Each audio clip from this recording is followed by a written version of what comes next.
for listening to episodes 1 through 4. Here is episode 5.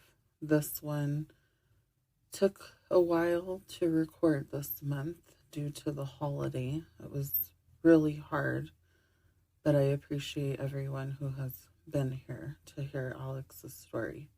Here is episode 5, Deceived.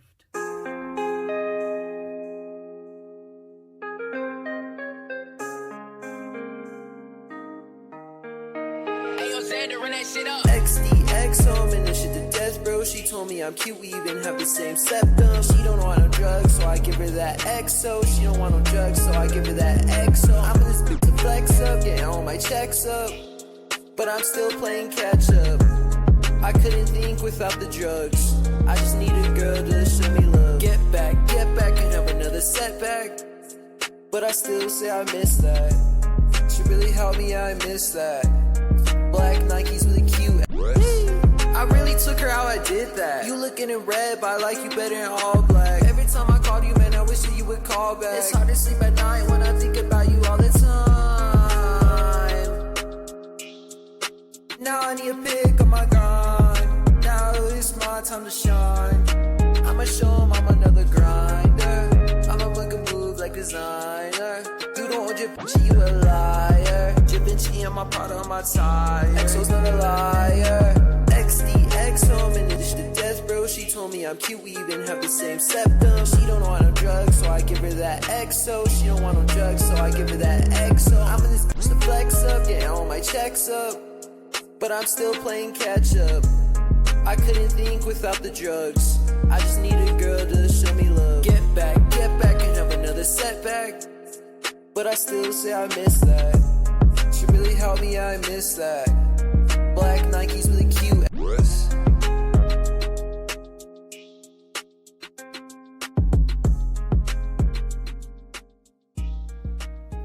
The month of November was really hard. It would be the second Thanksgiving that I would have to spend without Alex. He was always by my side since he was little. He was so excited for the mashed potatoes, especially, and the pumpkin pie, especially my mashed potatoes. He said, "Mom, I don't like store-bought mashed potatoes. I love the way that you make your mashed potatoes." He loved the homemade mashed potatoes. This year was another empty chair without him. But what I did in honor of him is we got a Popeyes turkey. That's where he was going to start working the next day. The Popeyes in Rio Rancho. He was so excited. So this year I decided, that would be special. Nothing is the same when you're missing the glue of the family. And if you know Alex, he was the light of our family. My dad passed away when I was 13. And even though the world would judge and everything, I ended up getting pregnant with Alex senior year and had him just 2 weeks before prom. Now, was it hard? Yeah, it was hard. Especially because you go on thinking that you're going to spend the rest of your life with that person and bring more children into the world. And as a little girl, you picture your wedding and the children that you're going to have, the house you're going to buy. And it's just sad when life ends up not going the way that you envision it. But what can we do? We're all human and we try and we all make mistakes. Alex, though, I never looked at him as a mistake. I looked at him as a blessing. I was so depressed after my dad passed away. And when I found out I was pregnant with him, it not only gave me motivation, but it gave me motivation to be the best mom I could be, to go to college, to support him, to do what I needed to do, to be the best mom that I could be.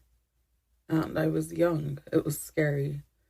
Me and his dad used to talk about having children at the age of 25 and possibly getting married, and we wanted 3 kids.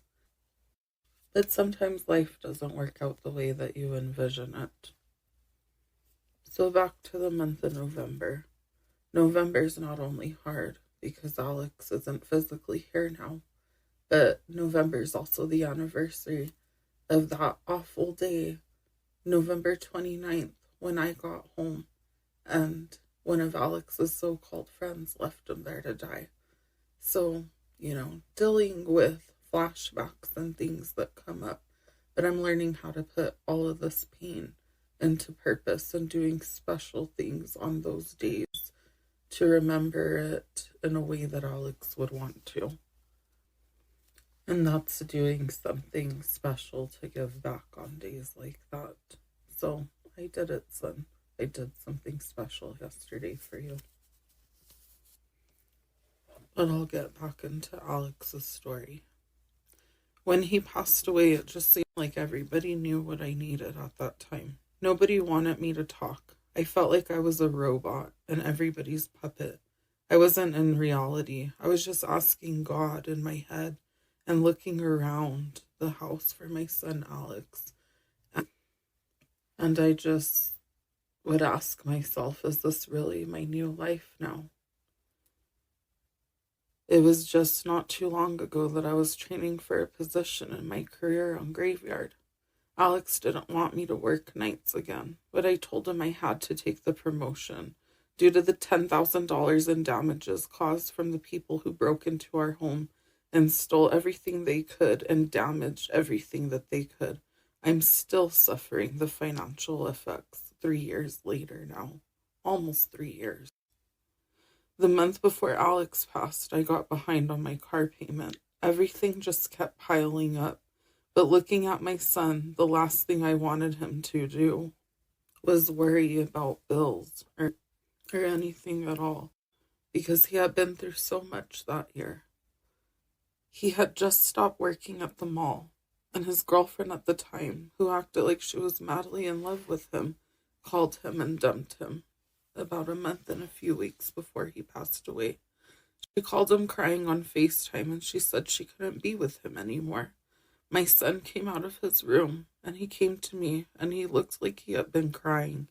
And if you know my son, he wouldn't cry unless it was something that really, really hit his heart. He didn't like for people to call him a crybaby or make fun of him because of things he had went through as a child when he would try to express emotions. He was just so heartbroken. It looked like somebody had ripped his heart out, and it just broke my heart to see him like that. It made no sense to me about their breakup.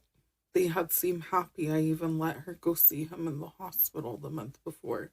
She was one of the only visitors that was allowed in the ICU. She knew about his heart problems and lung problems. It just didn't make sense. Alex felt so abandoned, and here I had trusted people again. I had got to know her and her mom and everything. And it just breaks my heart to see him in that pain that night.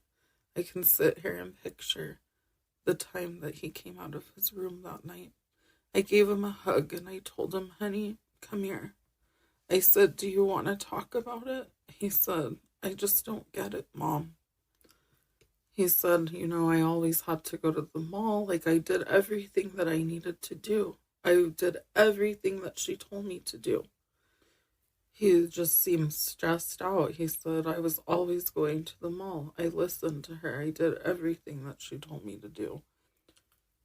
And it just made me sad to see him sad because everybody would always disappoint him.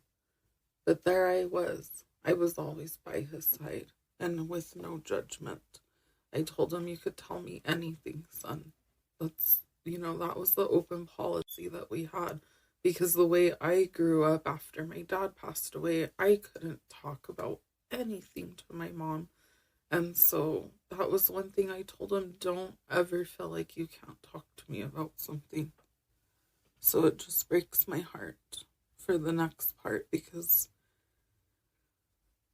3 days before he passed away, we were walking at the mall. And I noticed the mall shop that he was working at was closed. And he chuckled and he said, yeah, they only made $100 in the last few weeks that they were open. I was in shock. I said, I'm sorry that you got hurt, son, especially at your weakest. I know what that feels like. to have your heart ripped out by the one person that you thought would love you and be there for you at your weakest time. And that's why I started this first episode with the song Black Nikes, because I saw how heartbroken he was. And I told him, son, why don't you write about it? Why don't you sing about it? And he sang 2 songs, and he wrote 2 songs about the breakup, and he expressed all that pain into his music. And I was so proud of him. I had listened to bits and pieces of it because he had his email installed on my phone too. That way I could monitor his account and everything. And so I got to hear that song and the pain that he expressed in it. I didn't tell him that I listened to it. He would have got upset. But I just couldn't resist. I knew that he was heartbroken. And I listened to that song on that morning drive on my way home from work. And I just gave him a hug when I got home and took him to school that morning and tried to talk to him about everything. You try to be a loving parent and guide your child on the right path. And you try to tell them that you're there for them, that they can talk to you. And our teens still struggle to talk. Alex was really vulnerable at that time. He had just went through that really hard breakup. When you go through a breakup with somebody you really care about, what does that lead to? More vulnerability. He was doing so good. I was so proud of him. Since he had got discharged from the ICU, I had my eyes on him like a hawk.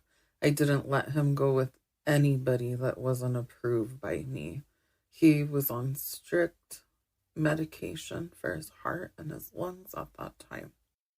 It wouldn't be until the week before he passed away when a vulture got into his DMs right after Valentine's Day. And I wouldn't find this out until after he passed away. Then I was told that this girl who killed him was threatening her and wanted to fight her and was sending her text messages. After Alex passed away, she went through his phone that whole night while I was waiting for APD to get custody of that phone and go back the next day. And I'm so glad that they got his phone back. I asked her mom for those messages, and she said that she had already deleted them. And I just didn't understand, because it seems like after Alex passed away, I've been the only one that's wanted to seek justice or do anything, and everybody just wanted me to get over it. It just didn't make sense. I don't understand why people delete any evidence unless there's something deeper to hide. So that didn't make sense to me either. She said that she had felt like it was her fault at the funeral. I said, what was your fault? She said, his death. And I said, don't think like that, honey. I was very nice to her. She just looked traumatized as I was sitting, up in the front row as my son's body was in that casket. I just didn't understand it. It didn't even feel real that day.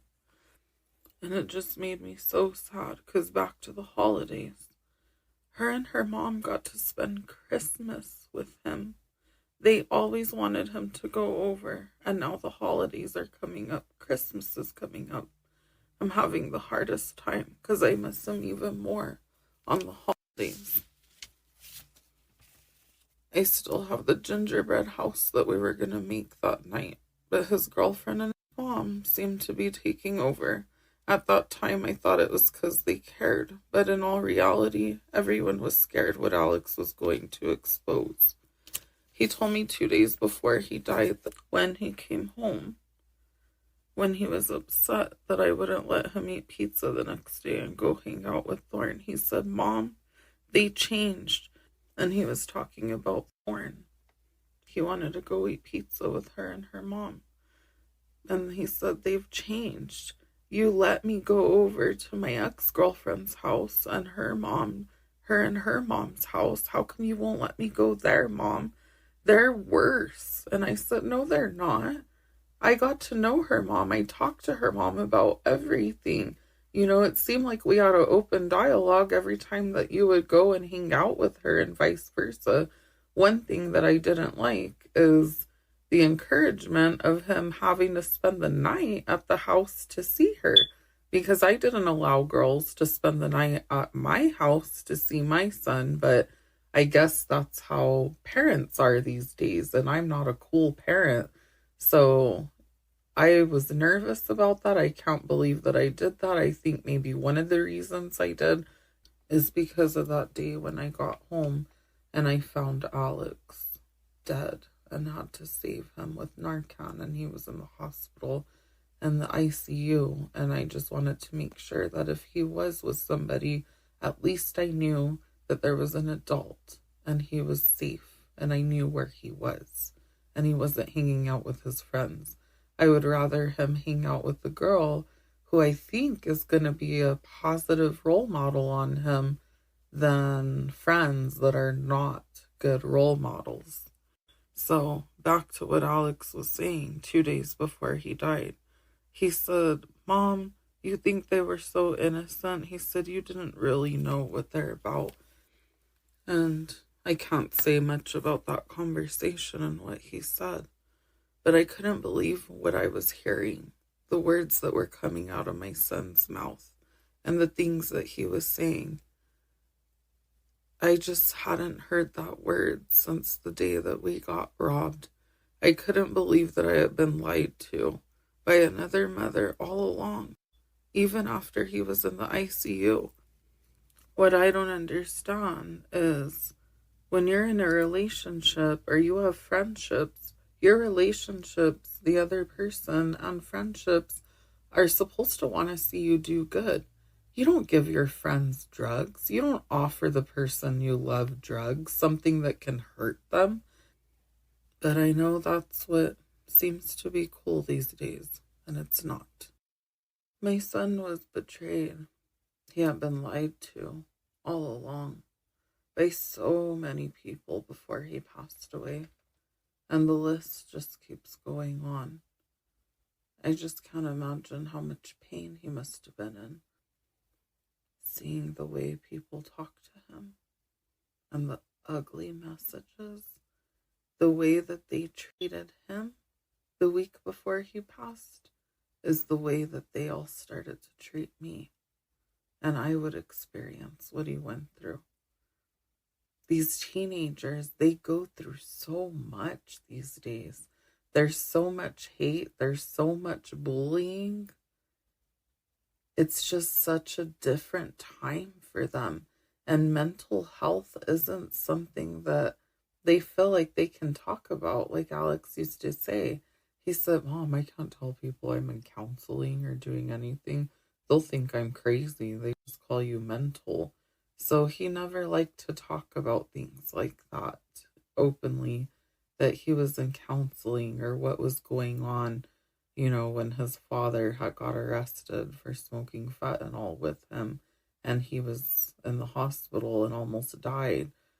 People just talk rather than ask somebody if they're okay and why did they use that and what's really going on. That's what we're trying to do now, is erase all of this stigma, because it's not okay. And Alex had so much future. He had so much to give. His life was robbed at 16 years old. And some people just take life for granted. And I would give anything to have Alex here with me physically. But I know that he's walking right by my side, and he's been one of my strongest angels, showing me everything that he went through. Me and him had a very special bond. And it just hurts me when things and people hurt him. And any parent will understand that. You don't want to see your kids in pain. You want to see them flourish and grow into the beautiful person that you raised them to be, to go into the world and be nice to other humans, and treat them the way that they would want to be treated. And you're not supposed to bully your friends. You're not supposed to encourage them to steal cars and rob people or take their shoes. You don't encourage your friends to do bad things, especially knowing what they're going through. So unfortunately, Alex passed away and he was sad. My baby was sad when he passed away and he took his last breath. I never got closure. I never got to go to the scene and be with him and see him. I was robbed. I was deceived. Alex was deceived. Everybody lied to us. That's why Alex always told me that people don't care, Mom. Don't bother telling them my story. Don't tell them about my childhood and why we moved to Albuquerque and everything I went through. He said, people don't care, Mom. And you know what, son? After you passed away, I can see everything that you told me all along. And I'm grateful for the ones that have been by my side and do care and do want to make this world a better place. But it was after he passed away that I learned to stop talking as much and stop telling people about his death or anything, because at the end of the day, we live in a cold world, unfortunately, and not everybody's going to make the time of the day to listen to you, to truly listen to you and not treat you like you're crazy. I am so grateful for all the support systems that I now have in place, because I was way too isolated after his death. And isolation is the worst, when everybody just wants you to be their puppet and wants to deceive you so you can't see what's really going on in front of you and you can't see the truth. Everyone was lying to him in the end. He just went through so much pain. And he unfortunately trusted the wrong people, the wrong friends, the wrong girls in the end. And I'm thankful for the ones that were good to my son, and the ones that respected him, the ones that encouraged him, the ones that stood by his side, the ones that listened to him, because you have to be there for your friends. It just makes me sad that he was leered over there that night. It was like she was selling him a car. She would try to tell him anything to get him over there to eat pizza. And it just breaks my heart, because Alex went through so much already in his childhood. And when children go through adverse childhood effects, they are more likely to experiment with substances. That's why it's important to talk to somebody if you need help, to get help, that you have family, you have people that care about you and love you.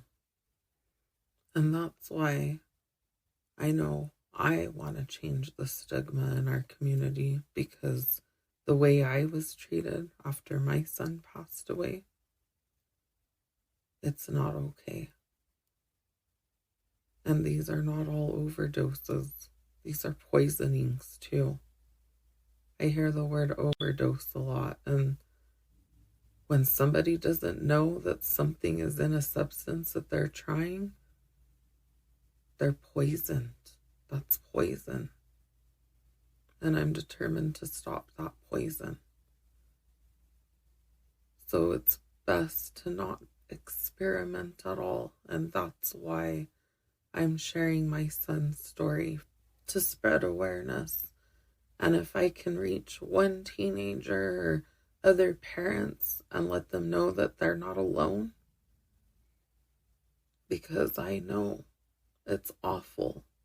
After Alex got out of the ICU 2 months before he passed away, I was terrified. I told myself, my God, it could take one time for him to try something again. And if it has fentanyl, it's going to kill him. And everybody knew this. And I made sure that they knew this. Alex said that her and her mom were fully aware that night. And they wouldn't try fentanyl or do anything that there wasn't going to be drugs there. So I just don't understand. But I'm going to continue to live for my son. And I will not give up on justice for Alex. Because the system is broken. And we need to change that. We need to make it better for our future youth. So thank you for listening to the 5th episode of the broken system story of my son, XO Alex, also known as Alexander Ladd.